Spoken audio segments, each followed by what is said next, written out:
Matteo's just nodding. He's just doing everything that he can to I think I know what he's saying, but exactly the first time that we met, I'm just nodding and smiling, and I just said hello. That's Jamie, just replace Mattteo with a glazed donut, and we'll be good.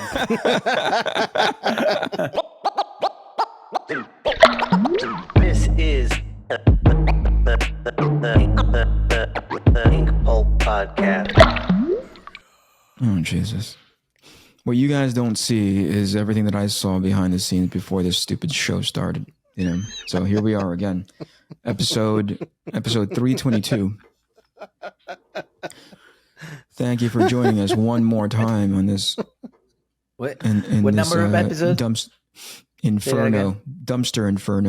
That is the INKPULP Podcast. I am your co-host. I want to introduce you to the Tweedledee of our trio, Mr. Mattteo Scalera. Hello, Mattteo. How are you doing, man? Hello. And by the way, you got to explain me that, because I like the sound of it, but I don't know what it means. That's all right. That's okay. It's actually very fitting and on brand that you don't know what it is as Tweedledee. So it's Tweedledum. It's from Alice in Wonderland. Our prestigious, very gracious, very loving host, Mr. Shawn Crystal. Thank you for always having us, pal. Hello. Thank you for tolerating all of our bullshittery. Now we're on a bit of a delay here as far as our guest is concerned. They'll jump in when they can. I hope that it's always a technical issue on somebody's end, if not theirs. Definitely ours. I want to remind people that last week, Mattteo hated Tommy Lee Edwards so much he didn't jump into the show until right around closing. As a matter, I think he was timing it. He was like, they're about 45, 50 minutes in. Yeah, I'm gonna show up just for the sake of the podcast. But I'm gonna, I just want to see him as little as possible. I was so busy. Yeah. I mean, Mattteo, just be honest. You were hoping he was gone by then, and that you could. Yeah, I was hoping maybe it's just in and out, and by the time I would be on, it would be off. But Jesus, I caught him, and I mean, it was quick, so it didn't do much damage to my person. But. You did more damage by coming in. We were doing all right, and then you step into the place, and then you were like, hey, what can I piss on while I'm in here for the next 5 minutes? What part of the carpet can I take a shit on? Okay, here's what we're gonna do. So once the episode is out on YouTube, we'll with analytics or whatever the fuck we use to analyze how people watch it, how many people listen to this. Listen to this fucking guy, Shawn. No, you know what? I've been meaning to bring this up.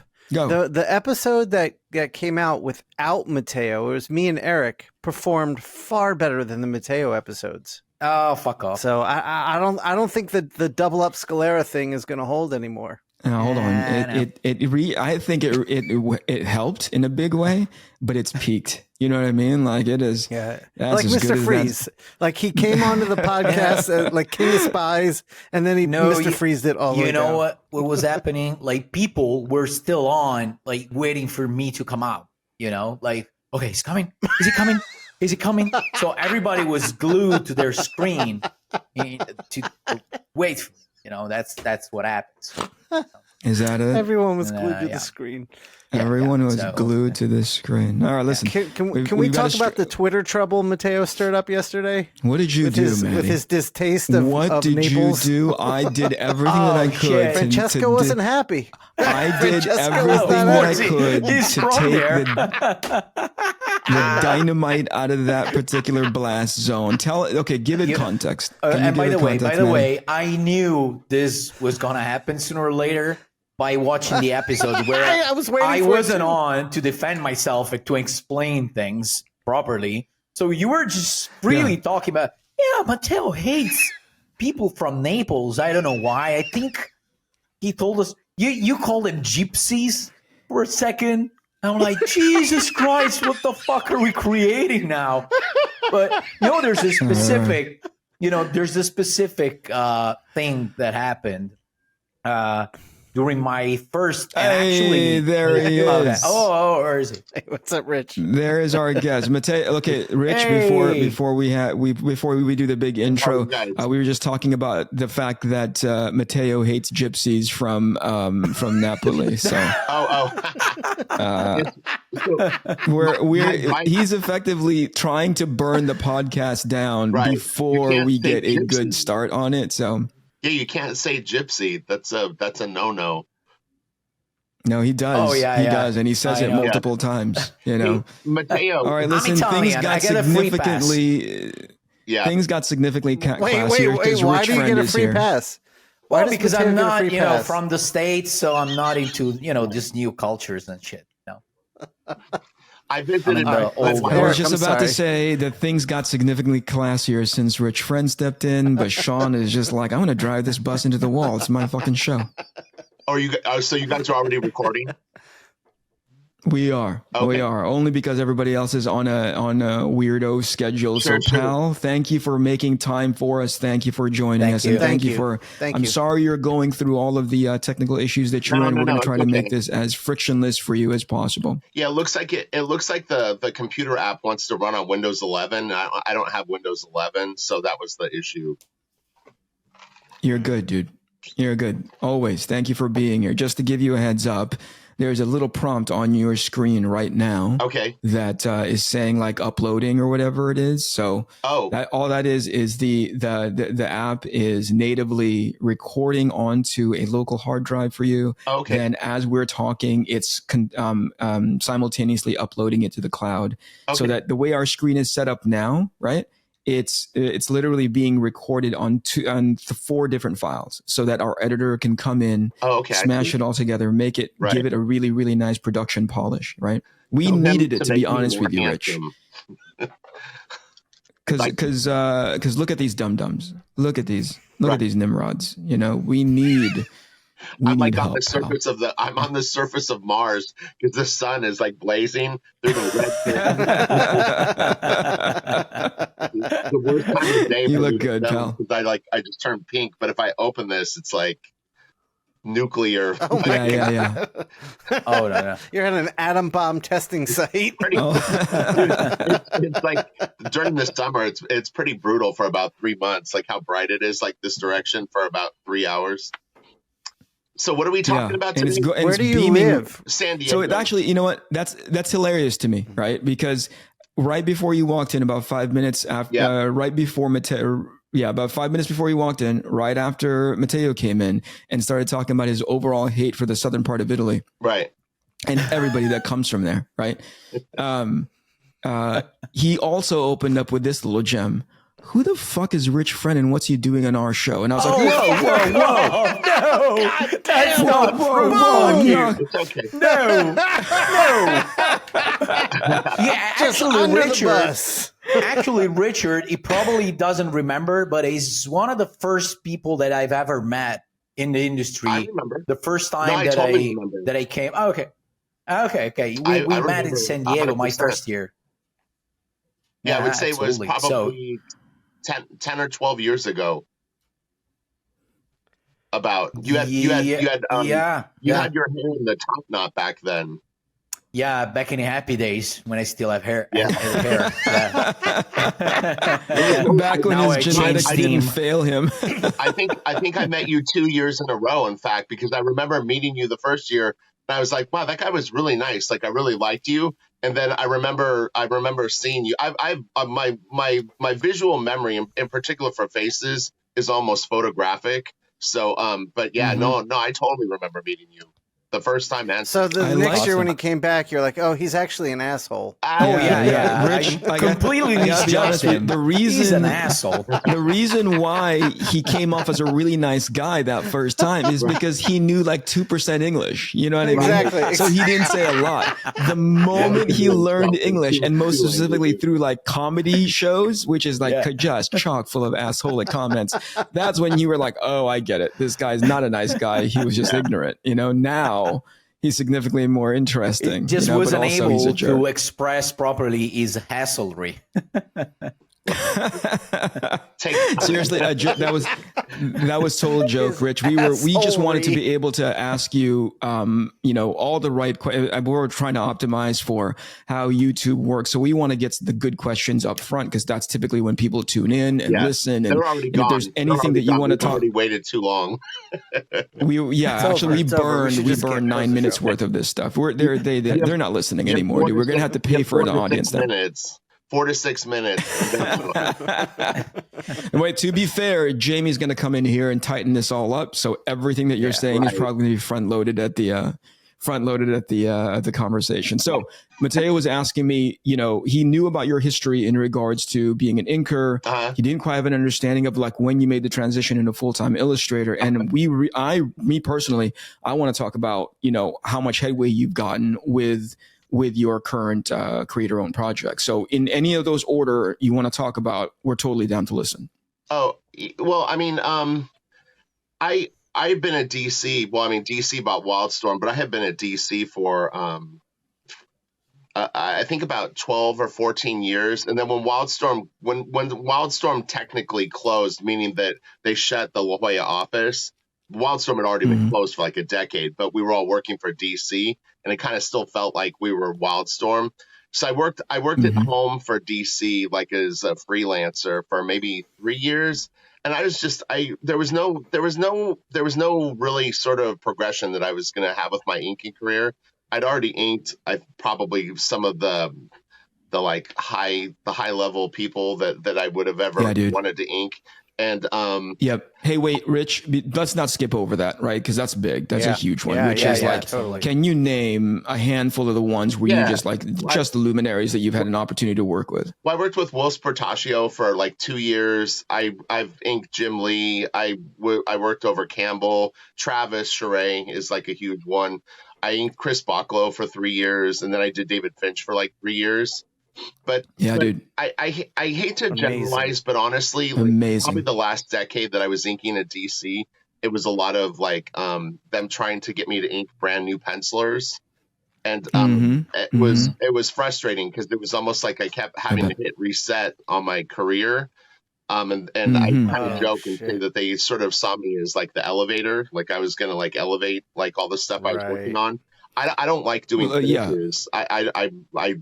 I feel like it's the penciler's responsibility to like put down what they want. So whenever they would ask me like, hey, do you want to do finishes on this person? I never really was into that, to be honest. But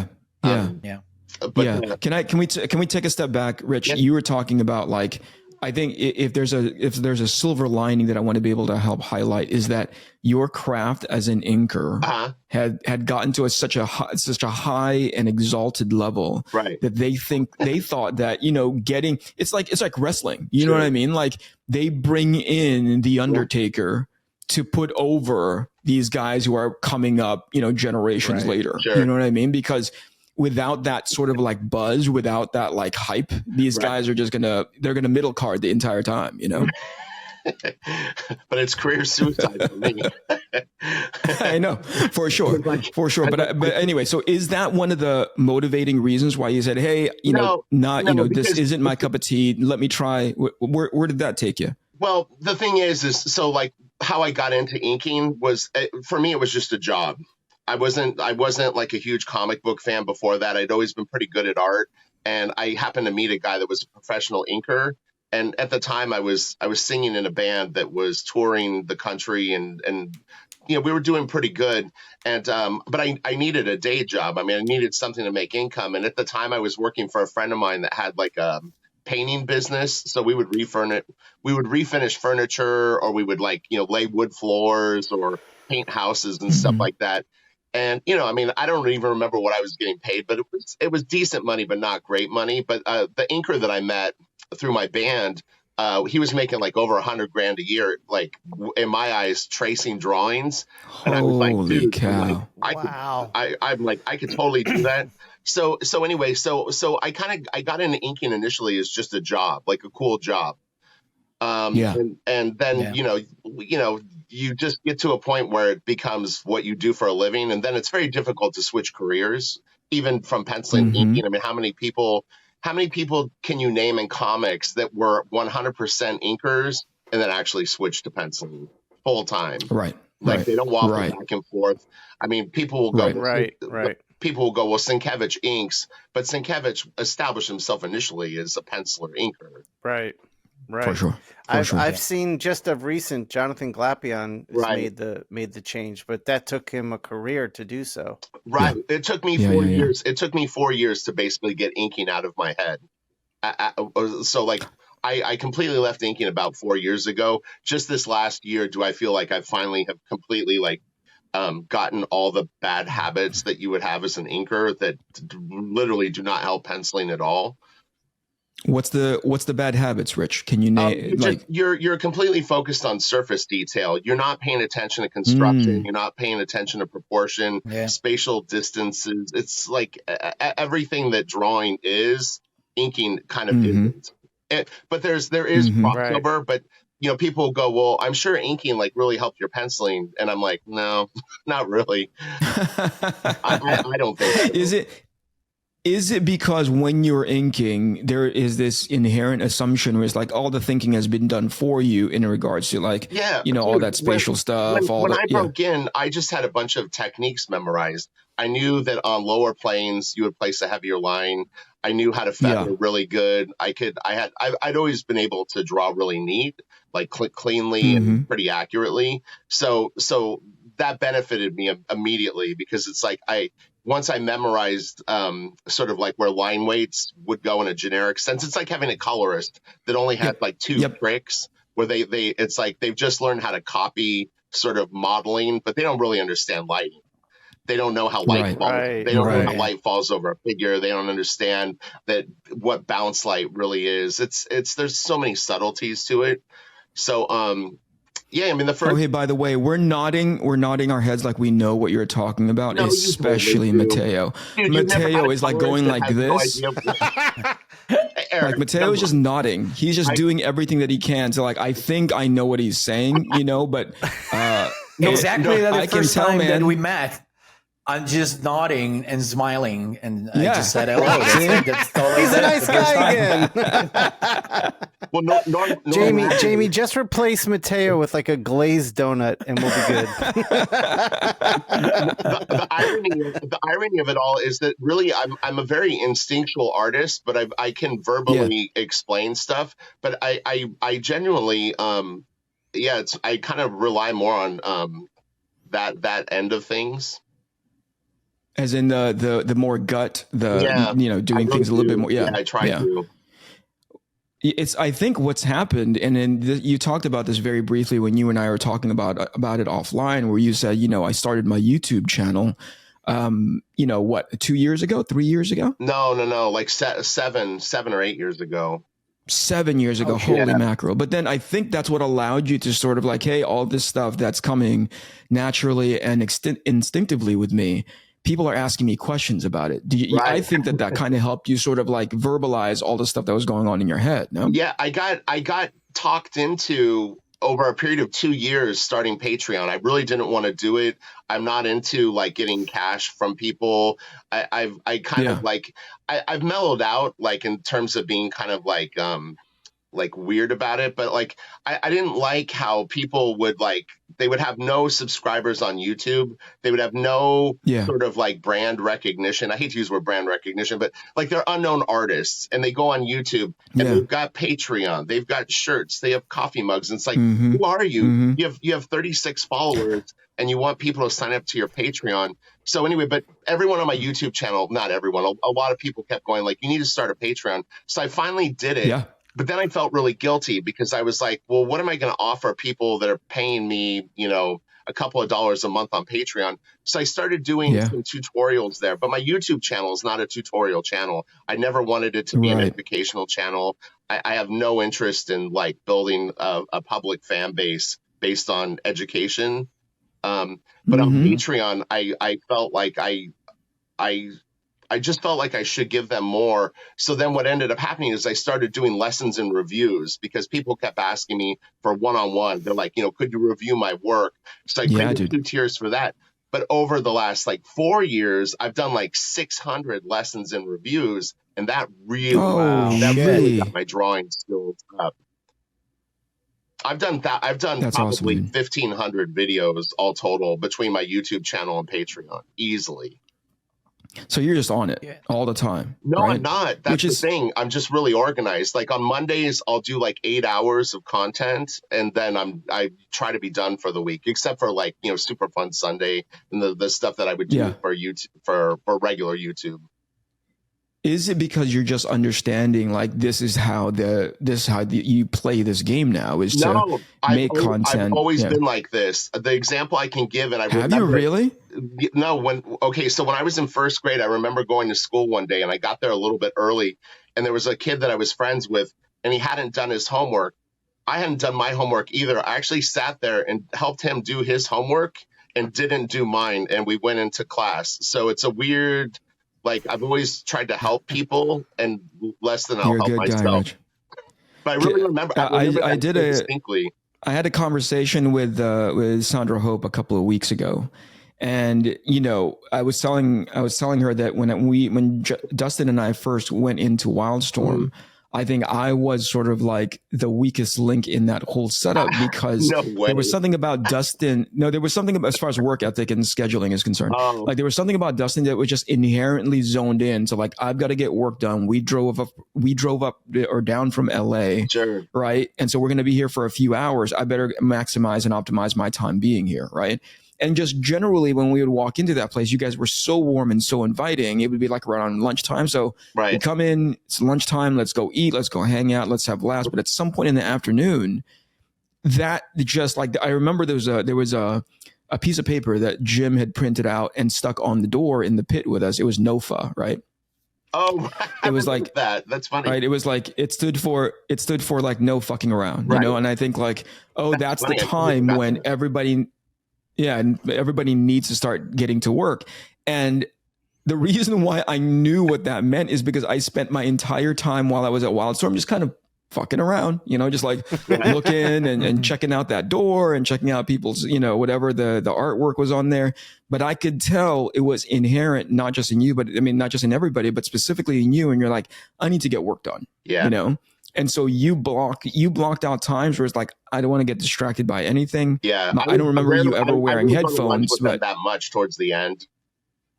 Yeah. Sandra Hope and I would say were probably the two that were at the studio the most, because Sandra and I would work on the weekends up there because it was not uncommon for her and I to be up there Saturdays and Sundays. Literally, we'd be the only two. And you know, we became real close friends just because it was like, we were both inkers. We were both people that weren't like lifers, you know, like her story is very similar to mine, where it was for her, it was her boyfriend was trying to get work. I think her boyfriend ultimately became her husband, ex-husband now, but he was trying to break in at Wildstorm. And so like he would have friends come over and they would all be drawing, and she started goofing around with inking and ended up being the one that got hired. Right. So but to your point, it wasn't coming from a place of like, hey, I've always wanted to be in a comic book business. It came from a place of like, this could be a good job. You know, I'll do it as my 9 to 5, that kind of a thing. It came from more of a utilitarian sort of, I need to keep my bank, you know, I need to keep money in my bank kind of a thing, you know? Absolutely. And only until later did it turn into like an obsession for you, because I remember the first couple of times when you started pumping out your own work that wasn't inking work. Yeah. You know what I mean? And I thought like, whoa, it was like a ton of texture, right? Right. Almost macabre in the imagery, but I think that's because that's where you were at, or at least that's where your background came from. That kind of, that look, that feel, right? Yeah, so like talk about that really quick, and then go ahead. Oh, I was just going to say, H.R. Giger was probably the first artist that I got into as a teenager, where I was heavily into Giger. And I remember at the time being very determined to be able to do with a rapidograph what he did with an airbrush. So you can still kind of see that carrying over into my work to this day. But I was probably 15 or 16 when I had that idea, where I saw the Necronomicon book and I was like, I could totally do that with a tech pen. Yeah. All right, that's it. Okay, thank you, Rich. I'll talk to you later. Bye. These assholes aren't contributing to this conversation. It's just you and me talking. You guys we could have are done this in a coffee reminiscing shop. about a shared past. Yeah, we don't want to, And honestly, as a fan, I'm kind of lost in these stories because they're awesome. Well, I've been a fan, Shawn. I've been a fan of your work for forever, man. For geez, at least 18 years. I always was like, oh wow. Man, like cool, a Shawn Crystal comic. So no, I'm a big fan. Thank you. Yeah, no worries. You're one of the three that can actually with a level of genuineness say that out loud. Well, and you've kept his lights on. Look, to be fair, I'm PayPaling Richard after the show for that little. He is one. He is the 20. He's of the 20. He represents 20. What do you call it? 20 of Rich's Patreons because he's paying in through multiple accounts. Dude, Mattteo, your imagination is off the charts. Whenever I see pieces that you've created, I'm always like, man, I need to really come up with better ideas for my drawings. Because I just thanks, man. When you do a convention, I can't wait to see like what you've made. Thanks, man. Listen, I really appreciate it. Sitting between these two monkeys at a show is amazing and awful at the same time because they're doing these commissions that are out of this world. Well, Kennedi's and they're just pouring out of them. You did a thing right now, Rich, which is not ideal. Do you remember the movie Gremlins? Yes. Right? Oh. Where they're like, do not feed the gremlin past midnight. Is Mattteo? You know what I mean? Mattteo is. We're 25 minutes in, and he hasn't. And he has not said a fucking word. You know what I mean? He's okay. And we're the Fratelli Gremlins. Oh my god! And then you complimented him. Your past history and stuff. So it was really, I was listening. 25 minutes in and you compliment him. That's like giving a gremlin food after midnight. You just see him get big in the frame. You know what I mean? Just like, here it comes. I can see the ego from Italy. And since I'm going right to left, Eric, I mean, honestly, the thing with your work is you're similar to Mattteo for me, where it's whenever I I never have good ideas for single pieces. I'm kind of like Mignola, and Mignola is great. He's one of my favorite artists, if not probably my favorite artist. But like if I do a pinup, I generally will just have someone sort of like directly like looking at you, and I might turn the figure a little bit or this or that. But you're so creative with your layouts too, where it's like you've got 3-point perspective and a character, leaping at a cool angle, or you'll kind of fisheye things. And so whenever I lay out stuff now, I mean, always in the back of my mind, I'm going, can I squeeze a little like Canetti into this idea? And Mattteo too. Squeeze a little Canetti. Yeah. Listen, I want to correct you just a bit, right? Like it's not like kind of like Mattteo, right? It's exactly like Mattteo because he's been copying my stuff. Mattteo took it from me. Years. I was telling this story. I was telling this story. Everything that you just described right now, which is like people just like blankly looking at you. Not you, Rich, but like just generally people blankly looking at you. Very uninspired, stiff poses. And like straight out of the the Marvel Universe handbook. Like the arms to the side like this. That's how I draw most of the time. I saw Matteo's images and I could have sworn I was like, hey, you ripped this out of like, you know what I mean? Like Negative Man or whatever the fuck he was drawing back then. And then he meets me, right? And he's like, oh, I am allowed to do amazing drawings, And for a while he was actually doing everything Eric, like slowly coming up. And then Eric, I said, you know what? I can tell you're never going to be anything. Right? You are never going to count for so I had to first of all, I was aging, so I had to get out of his way. Right. So you were talking about WWE earlier, right? Yeah. I took a bump, right?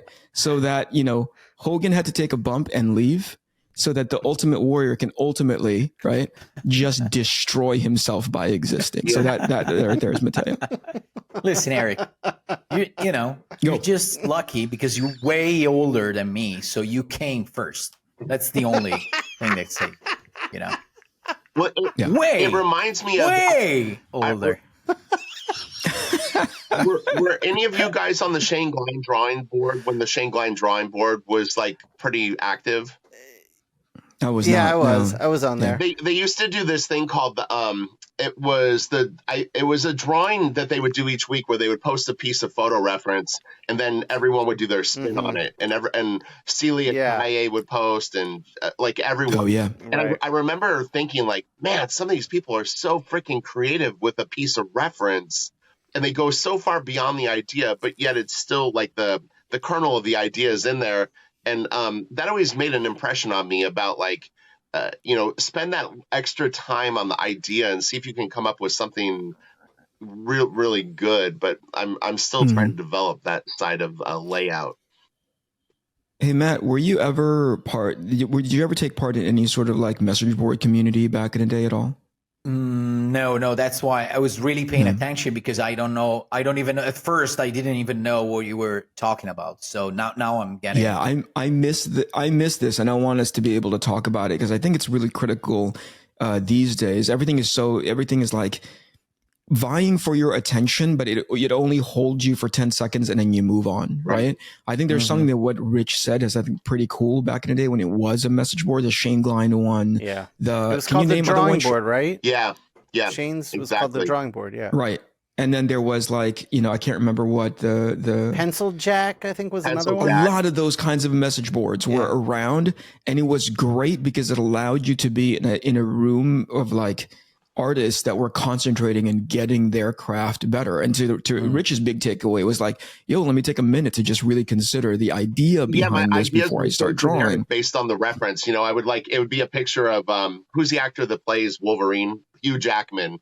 Hugh Jackman, It was, but it was sort of like a photo, like almost like a promo shot of him. So he was just wearing like a t-shirt, and I put like claws on his fist. That was and I feathered his hair, and like other people were like, they did it as a down shot, and it's like there's dead ninjas around him, and I'm like, okay, like mine are stupid. But Mattteo, to explain what that was, is like different sites would have these different message boards, and in those message boards are like different themes. This is the one where we draw. In this case, it's like Hugh Jackman or whatever, and people would go to town. What's amazing about back then was that you would not just develop your craft, but also start developing that legend. Oh, that person is from that message board. I know that guy. It was a community. It was a real community builder. I mean, those message boards were full on communities. I remember seeing way back when. Do you remember Rob Haynes for a while? Yeah, of course. Dude, I remember seeing that guy's work and thinking to myself, like, on my best day, I wish that I could draw that simply without covering up. Like, I think that's to me, the clear way of like, that guy is strong draftsmanship wise is when they don't cover it up with rendering, and that's almost sacrilegious to the people in this room. But I think that's what Rob Haynes did, which is just like leave everything in like a nice tapered line from time to time. But for the most part, it was as close that you can get to like really good looking coloring books. You know what I mean? Like this guy can draw like a beast, and he came from those message board spaces, Yeah. I remember and that's when the conversation died. I remember Adi Granov joining the Travis Yahoo group and probably 2000, and just little moments like that where it's like, there's this new artist that's like in the Travis, and wow, he's pretty good, like so real neat, very inspiring.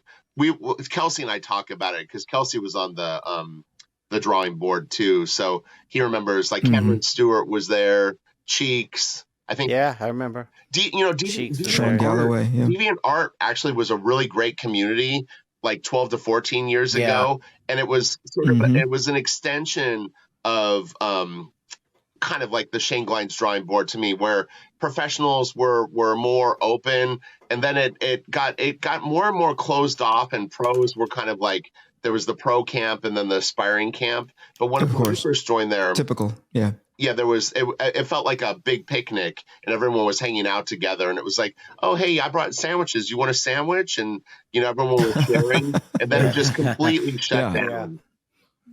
Yeah, that's the space. That's the website that I remember seeing Sean Gordon Murphy's art for the first time. Yeah, and he had just done those pages for Hellblazer. That's where Sean blew up. Yeah, Sean blew up on DeviantArt. And I thought, like, what the hell is this guy doing? This is so freaking good. This is so really well executed. And it's unfortunate that I mean, first of all, it was natural and typical for a place to like start off that kind of big community, and it starts to become this weird hierarchy. You know what I mean? But I think the part that over a weekend, Eric, I swear to God, I'm not even kidding. I remember all of a sudden, like, just tons of professional comic book artists all came in like within probably a few days of each other. And I'd already been there for like a couple of years. And I was like, oh, it's kind of cool. But they were immediately like, it was like Pepsi and Coca-Cola came in, not like, it wasn't like a private market anymore. Yeah. No, I mean, I agree. And I think that's typical. Like, it's happening now. Like, there's a reason why I keep my social media, experience, number one, limited, and number two, curated, because I'm like, you guys act like you're the cool kids on the block, but I genuinely believe your time has come to an end. You know, like, you guys are you guys are sundowning right now, and you're doing everything that you can to stay as relevant as possible by coming up with stupid shit to talk about. Right. But at the end of the day, people show up and follow you for your art. Stop talking or doing all of this other stupid shit. And I think it's a great transition to like, you're going into create your own work now, right?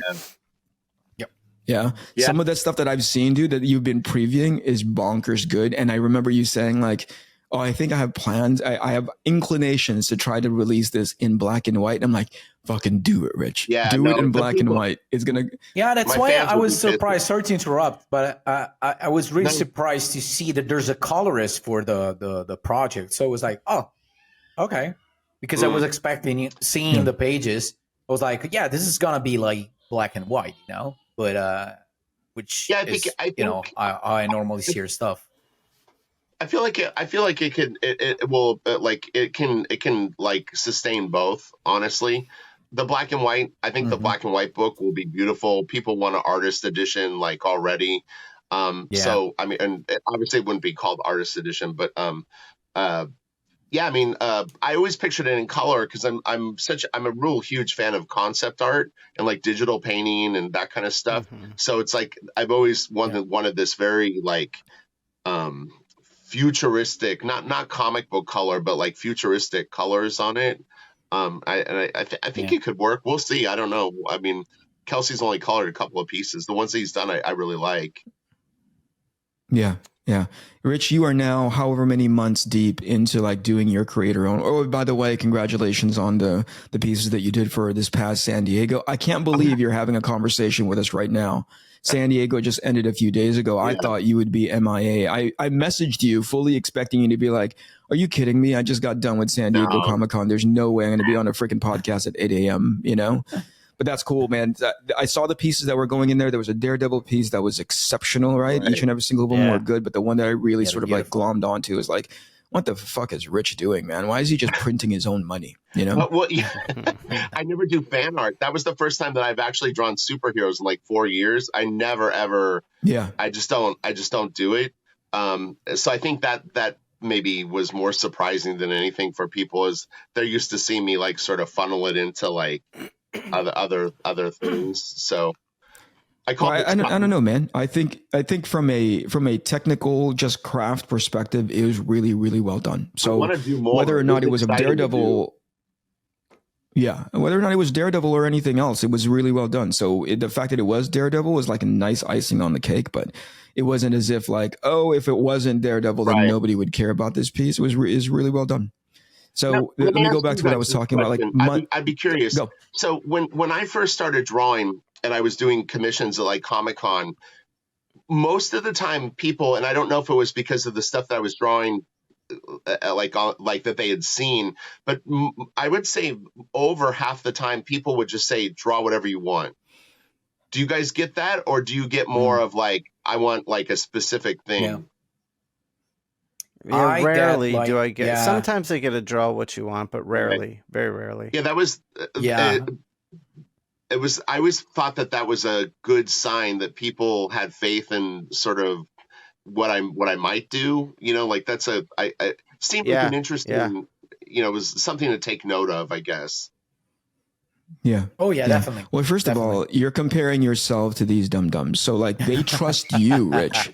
That doesn't transfer to these guys. Like they did that a couple of times, like in their early years where they were like, draw what you want. And then the stuff that they would draw, and they were like, oh, we should never let them do whatever comes into their collective dum-dum now they brains. just hand Mattteo and I a thumbnail. Here, do this. Redraw Daredevil by Rich Friend is what now they're going to start saying to these guys, you know? Do you ever get like... No, but that's a good question. That's a good question, though. Mattteo, you know, which one would you prefer? But because, and in Matteo's case, it's different from mine. I'll get 2 commissions and I'm pretty dang happy during the weekend. Matteo's list fills up 3 days before the show starts. It is bonkers to see. Awesome. Like, you know, I get super proud, you know, when I'm looking at my commissions list when we're all sitting at our table together. We're all represented by the same guy in Essential Sequential, right? So I get in my thing, like if I reach 5, Rich, right? I'm all like, yep, somebody's having a fucking amazing weekend, you know? Yeah. And I look at Matteo's list. And he's filled up 2 sides of that piece of paper. That's crazy. You know? No, come on. You're exaggerating now. We no, it's true. And it doesn't, and it's probably because you take on more during the weekend, right? I remember looking at it, what had to have been New York Comic Con, where you flip the page, you know? Yeah. And I was like, oh yeah, back then. Man, that's 20. That's something that I used to do back then. Like sometimes I did some New York, I did like 30 or something. But in time, I decided to take way less and spend way more time on each one of them. Sometimes I just do like 2 a day. Right. Yeah, so, but those 2 are like covers and it's basically I'll spend the morning to do one and the afternoon to do the other one. I'll just, you know, until I'm not happy with the drawing that I did with the pencils, I'm not going to start inking unless I'm 100% happy with what I'm doing. While before, I used to just, okay, this has to be done. Okay, done. I would have like 3. I would do 3 at a time sometimes, you know?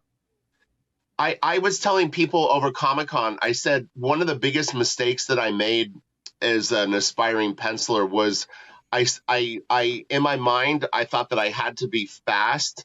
I thought that my ideas had to come out fast and I had to execute things fast.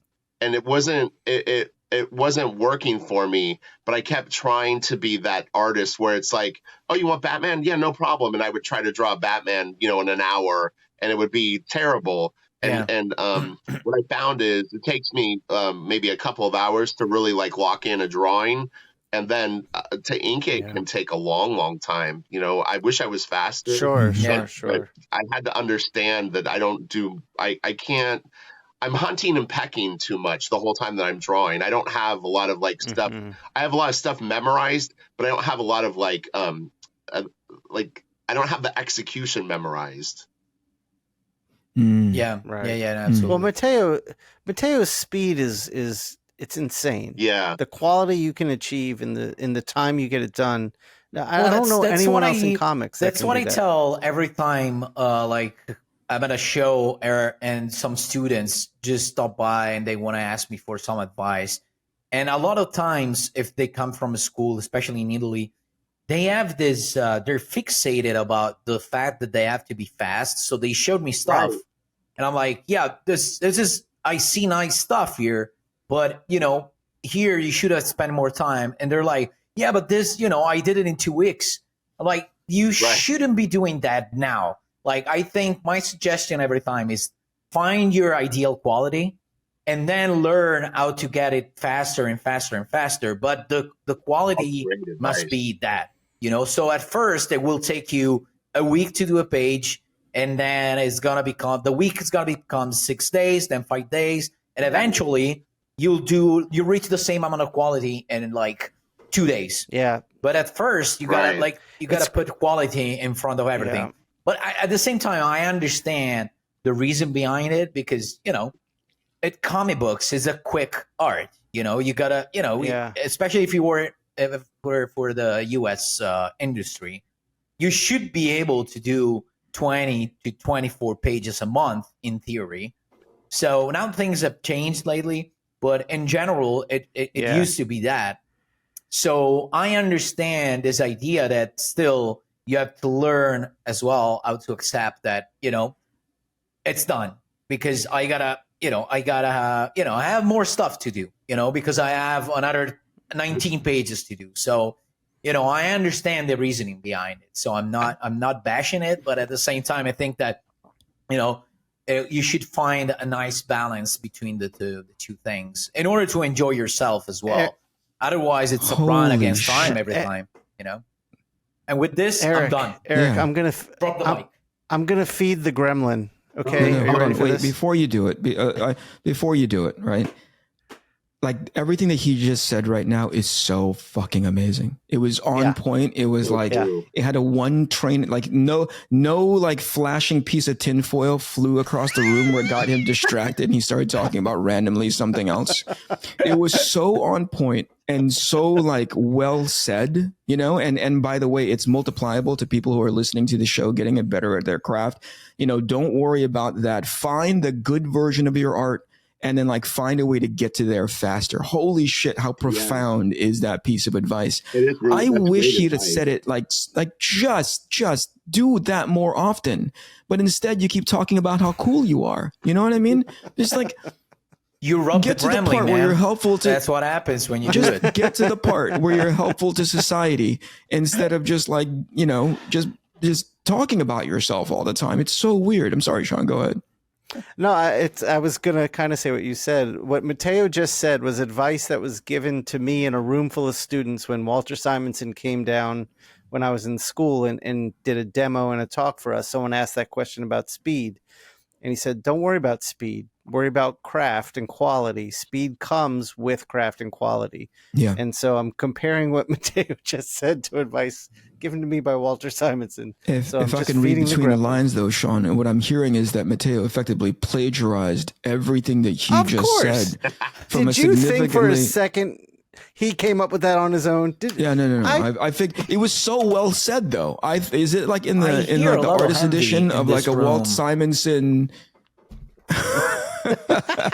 What? Sorry. I have a video. I have a video on my YouTube channel called "I Was an Idiot," and I talk about. I think because I was an inker for so long, I never would use the eraser when I would pencil, and so I would always try to get stuff down almost perfectly from the first, like right from the beginning.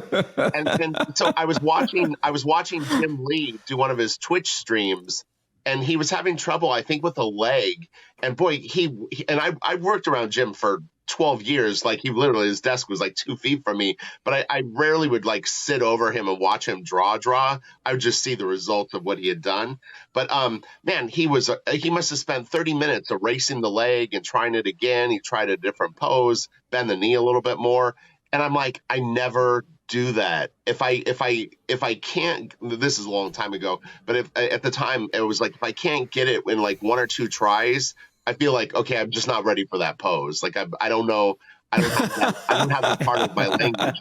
Now I'll just keep trying different positions and start to think about the skeleton and like, I have a bunch of approaches that can whittle it down. Yeah. And then and you want to talk about like a guy who has sort of like a mental library of poses. I would think it'd be freaking Jim Lee. And just to hear you talk about how he's struggling with a leg, it's almost charming to think about. Like you would think that Jim Lee has those automatic things. He's real particular that he goes into, It was a double page spread with Superman and Batman fighting, I think from I don't know if it was Hush, but it was around that time. It was either Hush or like right after. Yeah, but you saw him still struggling.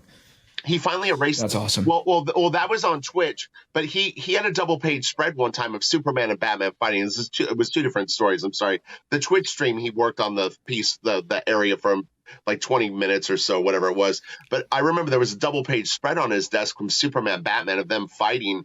And for about a day and a half, he kept trying to rework the figures, and he couldn't get Superman's arm, I think, to look like he was holding Batman and punching him or something. And I remember I had gone out for something, and I came back in and he had erased it all. And I was like, holy shit. I'm like, you took out all that stuff? He goes, it was never going to work, me trying to fix this one little thing. I had to take it all out and rebuild it. And I was like, wow, that's crazy. But anything like that for you, Shawn? Have you ever gone to like, hey, I'm just going to move on to the next thing? Or because let me give you an example. Jeff DeCal, when our good pal Jeff DeCal has said once to me, like, the reason why he has an opportunity not to struggle with a piece is that he works on multiple pieces at the same time. So he has the opportunity to be like, I can't deal with that right now. I'm going to take that frustration away from that and now start taking the inspiration and putting onto this other thing. Do you have anything like that at all? Smart. That's smart. For me, yes, I remember like having to wipe out a drawing because it just reached a point where it was too problematic. But I think once I developed my shorthand, like my little thumbnail language really, really well, that I could work it out there. And I knew if that little tiny shape worked and I blew it up and finessed the drawing, I knew the shape worked. So I wouldn't have to abandon that drawing anymore. Yeah. What I've seen, and then this is a direct contrast, Maddie can correct me if I'm wrong, is that you're doing a little bit of that Jim Lee when you were doing those commissions, when you were just like cranking out 30, right?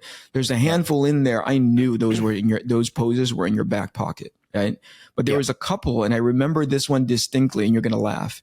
But you did a pin or a commission for a guy who was dressed like a pirate. Do you remember this guy? Oh yeah. This was in Bologna. I remember this. Yeah, in Bologna a few years ago. And I remember thinking to myself, that is for something that he is like, number one, not familiar with, right? It's not Superman, it's not Batman or whatever it is. It's some dude cosplaying as a pirate.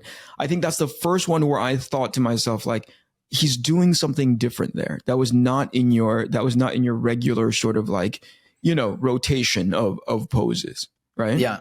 Do you engage? Are you engaging more of that now? Because rarely do I see that was 3 poses ago. He did the same thing, but a different costume. Those are just moments that happen. I don't know how to control them. And I don't remember because I felt Eric, don't give him too much credit. I remember I felt weird in a good way when I was doing that piece. I remember that piece specifically. And I remember you stopping by and telling me.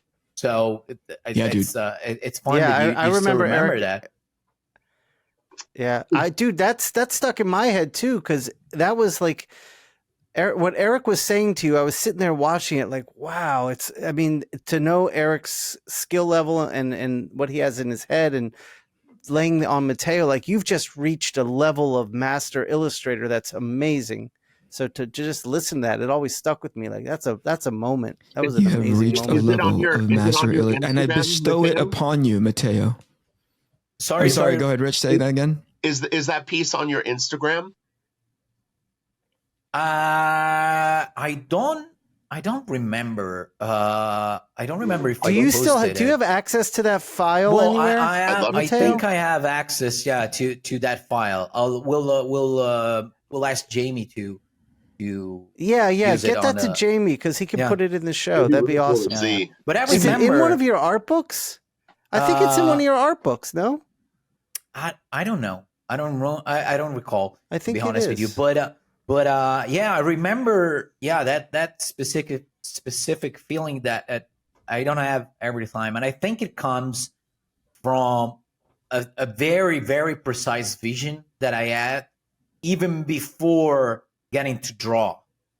I was already I saw your costume. I saw the stuff that I can do with the inks. So whatever, it was posing for me for a second. And I just remember his pose. And then I started, I think, taking pictures of the costume because it was a really complex costume with a lot of stuff on it.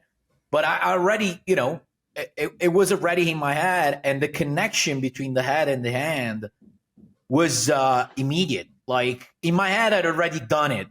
So it was just a matter of just doing it because I already knew how it was going to, plan out, the whole thing. And rarely, you know, it happens. You know, it's a rare thing.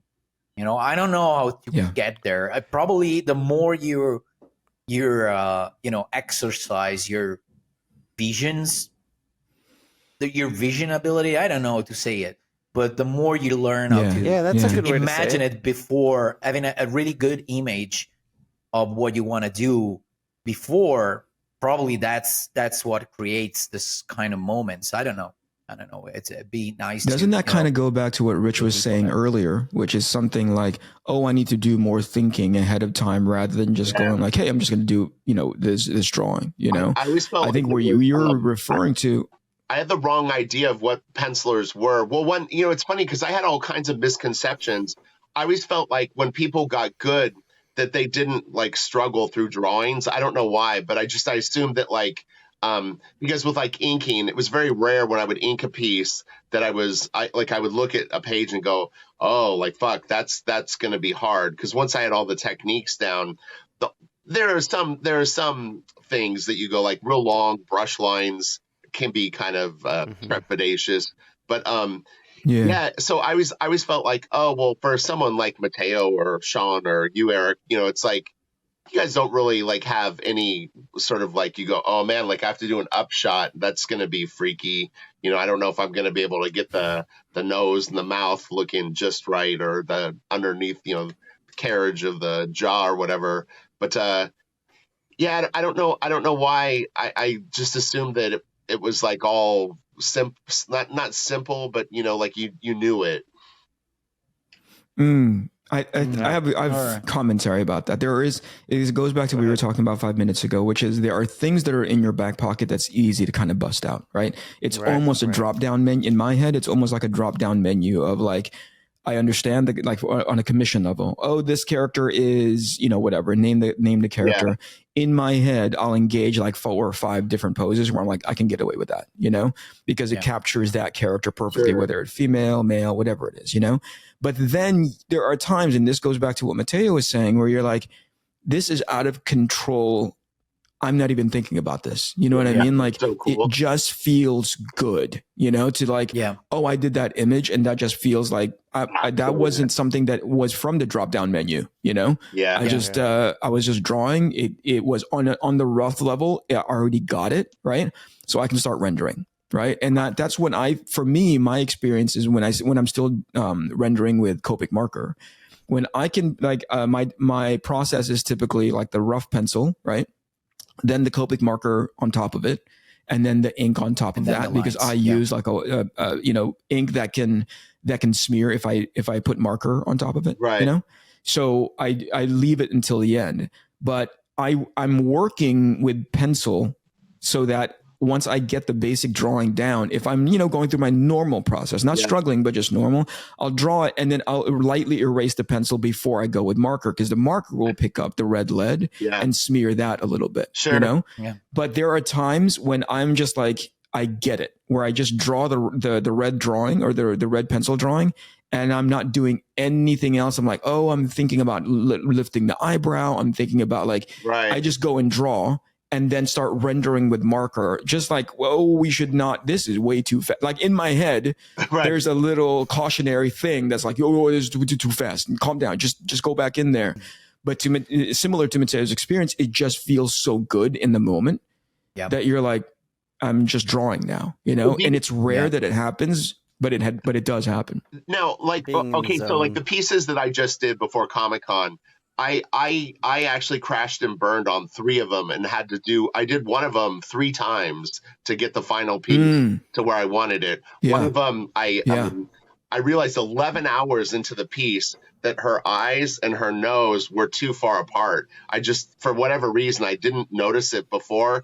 And I put the piece away for like the night. And in the morning I looked at it and I was like, no, you've got to be kidding me. Like, seriously, her nose was like, it was just a little, like, I swear, I was telling people at Comic-Con, I'm like, in Photoshop, like, all you would literally need to do is just grab it and move it up like a 16th of an inch and it would have been fine. Sure. But now, do you guys ever scrap pieces like hours into them? Because I do. Like, you do? Eric. Yeah. When we stay in a hotel room, there's usually a trash can with Eric's drawings torn up in it. Right. He'll start something and not like it and throw it away. Yeah. I'm personally, I don't put any stock on something as far as like being finished until it's actually finished. So I'm not really precious about trying to save a drawing. And I catch myself, tell me if this is true for you guys. The more I try to save a drawing, the worse it gets. Oh yeah. Because it's it like so you're painful. now micromanaging. Like, dude, it goes like this. It goes like, this part is broken, so I'll try to fix it.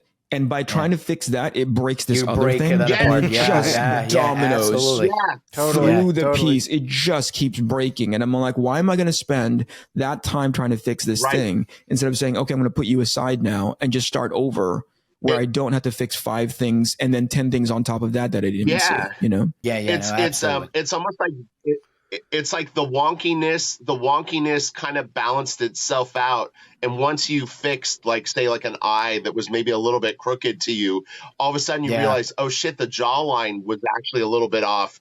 Oh, and then the nose, the nose really kind of, it helped the crooked eye. But now that the eye is straight, now the nose is, and it's like, it's just like, and to your point though, like, there are people there are styles that people engage with their art, the styles that they use, that is very unforgiving. Right. To the level of like that jankiness that, like, me personally, I'm like, I love the fact that my shit isn't structurally sound. Right. You know, like, people go, do you ever flip your drawings over? I'm like, fuck no. Why would I do that to myself? You know, that's like, that's just like, right? Like, but if you're looking at it from this one angle, and I'm speaking of Jim, I see that when I was watching his YouTube stream or his Twitch streams one time, he would take that drawing and hold it up to the light to see if it holds up to like the flop. And I'm all like, of course, like, because that's Jim Lee. Me personally, I'd prefer not to do that because it just exposes so many weaknesses in the drawings. Were you guys on that? Like, and what scares me, that thing scares me because sometimes when I do, like, sometimes I do it not to fix it because I'm just curious to see how fucked up my brain is. Because sometimes, to me, it kind of works. I see there's something crooked or something, but it kind of works. And then I flip it, and it doesn't make any sense. Like, one eye is here, the other one is here. I'm like, do I have a brain tumor or something? Like, am I gonna die soon? Because if I can't see this fucking abomination, like, there's something wrong with me. So it scares me more than, it humiliates me on an artistic point of view. It really scares me about what kind of games my brain plays. I don't want to know my problem. Yeah, I don't want to know my problem, so I'm not going to address it. I'm probably going to die soon, but, at least they're going to be dying happy and not knowing about For me, when I can't figure it out, I know inherently something is broken. I know when I'm like, I don't know how to fix it. I keep looking at it, but I know there's something in the shoulder, something with the proportion. That's the one rare instance where I'll flip it and I go like, I get it, and then I'll fix it on the flip and then like put it back. Then it settles down, right? But I'm similar to you, Matty. I'm like, I don't want to put myself through that stupid torture. It's not necessary. Like, does it work the way I drew it? Kind of does. To Rich's point, is like, if I had Photoshop, I'd bump this bad boy up. But hey, this is what you get, know? Yeah. I know how many commissions I look back on, and I'm all like, that was so bad. I should just measure just a tiny bit more. Right. I know. Well, and I'm kind of like, I'm learning that more to really check my proportions. Cause a lot of times for me, I still go where like, it's like, oh, I've got enough of a sketch down, or like a tight sketch, like everything's fine. It's because it's drawn. But then I'll be, and I'll go, dude, the fists are like literally 2 completely different sizes. Like, how the fuck did you not see that like one fist is like, yeah, that happens. But I do it. What helped me was Eric said something to me once, because I was having that, like, going through that same stuff. And he said, if you understand the intention of your drawing, you're going to forgive some other things. Yeah. So if I like see like one fist is a little bigger, I'm like, but is the intention of the drawing there? Yeah. So it's good to go. That sounds like a coping mechanism that I gave to you, dude. That's a coping pill that I said, like, that's a fucked up drawing, Shawn. It wasn't doing you a favor. It was ruining your career. I actually think in my I've mind, been trying to sabotage Shawn's career for the past 10, 15 years now, dude. Every time he draws something, I'm all like, that's good enough, bro. You know, like move on. That's what happened. I was wondering what happened. It was But that was my intention to draw track of this female with mustache. This was my intention. As long as you understand the intention of the mustache, Shawn. Here's the thing. There are times though when you overfix something. Do you guys ever get there where you're like, dude, that was so much better janky? You know, like you over measure and you're like, all the life went out of it because everything is so technically strong, but it's not interesting to look at. And that's when I catch myself going, dude, you should have just trusted your gut and like just gone with a janky drawing, because now you've just taken all the life out of it, you know? Yeah, that's what I'm trying to do with the new book. Sorry, Richard. Go ahead. No, Go ahead, Rich. I was just gonna say, I always think I'm a huge fan of like Jay Lee in particular, like early in his career. I love all of his work, but like his Namor stuff and kind of like that Wildcats trilogy. Yeah. I would go like a little wonky is actually good. Like leave that shit in. Don't I'm not trying to be Tim Bradstreet where it's like a photorealistic. I want a stylistic graphic quality. Yeah. Yeah. We were talking about this, I think it was probably offline, but also in regard, similar to the subject matter, which is when you're, depending on where you are in your artistic journey, right? You're a lot more forgiving because you have an understanding of intent, you know? But when you're at the beginning and you're just trying to understand the rules, you need as many like guardrails as possible. And that's why when I'm talking to somebody who's giving me feedback about my art, and go like, oh, your anatomy is off. And I'm like, yeah, no shit. You know, but that's like, it's not because I don't know how to draw it. It's easy enough to get anatomy anywhere. If I genuinely wanted to understand what those forearm muscles really realistically look like, it's easy enough to get that information. But the intent, that wasn't my intent. So that cues me in to where they are in their like sort of thinking, if not in their journey, to be like, you need that level of truth in order for you to confirm to yourself that's good. And it's really like, I've done my job well, right? Instead of going like, well, your job is probably 10 steps, you know, you're doing your job well is not just that one component. It probably is 10 steps above you, right? But you're not there yet to understand that broader broadcast signal. You know, you're like, oh yeah, you're still worried about whether or not this tendon hooks up to the hand correctly and whether or not this is in perspective. Whereas I'm thinking about it going like, you know, I'm looking at Jack Kirby stuff going like, yo, that structurally is so kooky, right? But man, does that have the kind of impact, the intended impact that I think the thing should have when somebody is moving through space, you know?